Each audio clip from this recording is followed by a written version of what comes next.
ओम गंगणपते नमः। आप सभी का आपके अपने चैनल पर बहुत बहुत स्वागत है।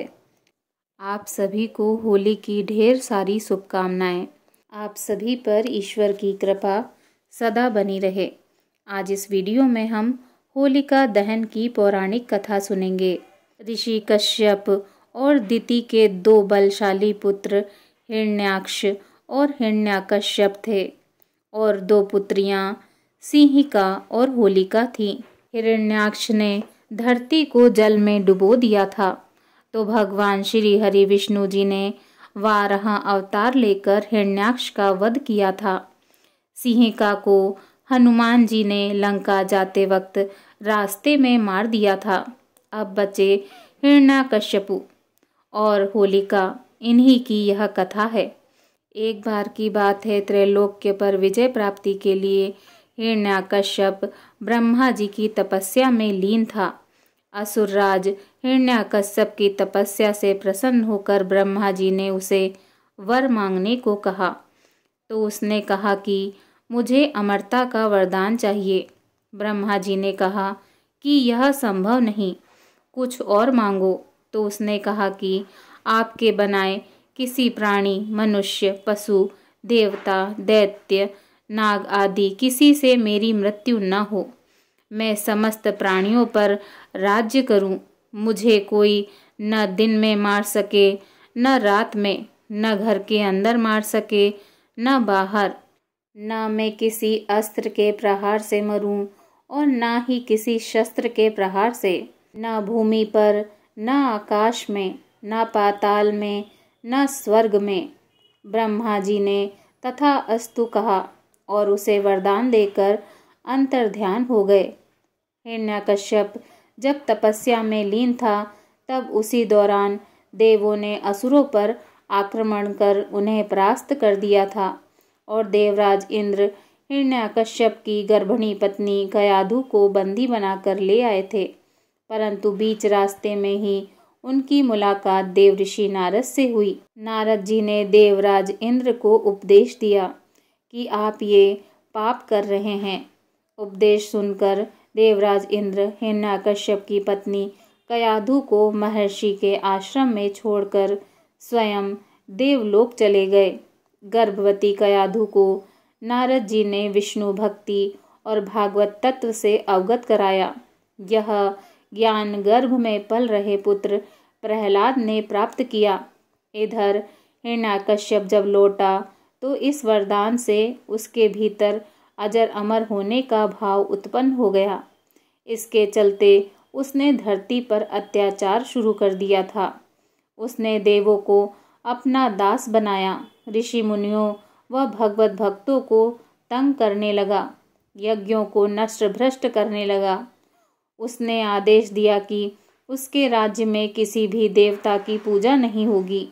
उसने कहा कि हिरण्याय नमः के अतिरिक्त अन्य किसी भी मंत्र का उच्चारण नहीं किया जाएगा। पूरे राज्य में स्वयं उसी की ही पूजा की जाए, अन्य किसी की नहीं। जो ऐसा नहीं करेगा उसे मार दिया जाएगा। उचित समय आने पर प्रहलाद का जन्म हुआ तो राज्य में खुशियां मनाई गई। हिरण्याकश्यप के 4 पुत्र थे, अनुहलाद, हलाद, भक्त प्रहलाद और समहलाद। प्रहलाद का उपनयन संस्कार करके उसे गुरुकुल भेजा गया। कुछ समय बाद हिरण्याकश्यप को यह जानने की उत्सुकता हुई कि गुरुकुल में मेरे पुत्र क्या सीख रहे हैं। उसने प्रहलाद को बुलाकर पूछा, तुमने गुरुकुल में क्या सीखा? प्रहलाद ने कहा कि भगवान विष्णु जी की नवविध भक्ति सीखी। अपने पुत्र के मुख से अपने शत्रु विष्णु का नाम सुनकर हिरण्याकश्यप क्रोधित हो गया। कई बार समझाने पर प्रहलाद ने भगवान श्री हरि विष्णु जी का पूजा पाठ करना बंद नहीं किया तो इससे क्रोधित होकर हिरण्याकश्यप ने अपने गुरु को बुलाकर कहा कि ऐसा कुछ करो कि यह विष्णु का नाम रटना बंद कर दे। गुरुओं ने बहुत कोशिश की परंतु वे असफल रहे। तब असुरराज ने अपने पुत्र की हत्या का आदेश दे दिया। सैनिकों द्वारा उसे विष दिया गया। उस पर तलवार से प्रहार किया गया। विषधरों के सामने छोड़ा गया। हाथियों के पैरों तले कुचलवाना चाहा, पर्वत से नीचे फेंकवाया, लेकिन भगवान श्री हरि विष्णु जी की कृपा से प्रहलाद का बाल भी बांका नहीं हुआ। उल्लेखनीय है कि फागुन शुक्ल सप्तमी को प्रहलाद को बंदी बनाकर पूरे 8 दिन तक त्रास दिया गया। हर तरह से उसे मारने का संभव प्रयत्न किया गया। हिरण्यकश्यप को चिंता होने लगी कि यह नहीं मरा तो लोग विष्णु की ही भक्ति करने लगेंगे। उसकी चिंता को देखकर उसकी बहन होलिका ने कहा कि आप चिंता ना करें भैया, मुझे ब्रह्मा जी से वरदान प्राप्त है कि मैं किसी भी प्रकार से अग्नि में जलकर नहीं मर सकती। अग्नि में तो सभी भस्म हो ही जाते हैं। तब हिरण्यकश्यप ने अपनी बहन होलिका से कहा कि तुम प्रहलाद को अपनी गोदी में लेकर अग्नि में बैठ जाओ, जिससे वह जलकर भस्म हो जाएगा। होलिका को वरदान था कि उसे अग्नि तब तक कभी नहीं हानि पहुंचाएगी जब तक कि वह किसी सद्गति वाले मानव का अहित करने की न सोचे। होलिका यह बात भूल गई थी। वह अपने भाई की बात मानकर अपने भतीजे प्रहलाद को गोदी में लेकर अग्नि में बैठ गई। उस दिन फागुन मास की पूर्णिमा थी। सद्वृत्ति वाले प्रहलाद का अहित करने के प्रयास में होलिका तो स्वयं जलकर भस्म हो ही गई और प्रहलाद भगवान श्री हरि विष्णु जी का नाम जपते हुए अग्नि से बाहर आ गए। यह देखकर तो हिरण्यकश्यप और भी ज़्यादा क्रोधित और चिंतित हो गया। इस घटना के बाद हिरण्यकश्यप ने प्रहलाद को एक खंबे से बांध दिया। फिर भरी सभा में प्रहलाद से पूछा, किसके बलबूते पर तू मेरी आज्ञा के विरुद्ध कार्य करता है? प्रहलाद ने कहा, आप अपना असुर स्वभाव छोड़ दें। सबके प्रति समता का भाव लाना ही भगवान की पूजा है।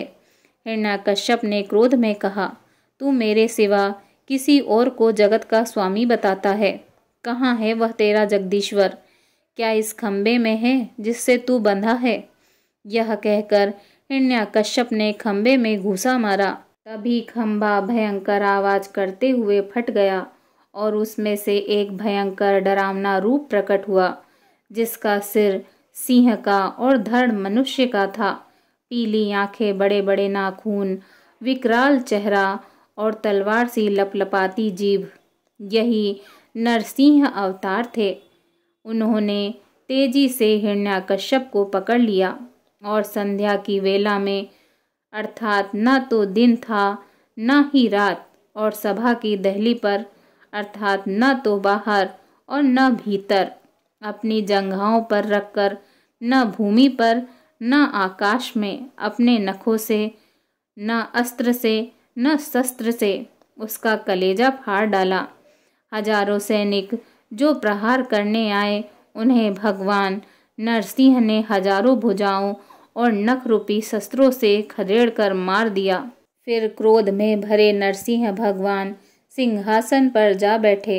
तब प्रहलाद ने दंडवत होकर उनकी पूजा प्रार्थना की, जिससे प्रसन्न होकर भगवान नरसिंह जी ने प्रहलाद का राज तिलक किया। इसके बाद वह अंतर ध्यान हो गए। बोलिए भगवान नरसिंह की जय, भक्त प्रहलाद की जय, भगवान श्री हरि विष्णु जी की जय। ओम नमो भगवते वासुदेवाय नमः।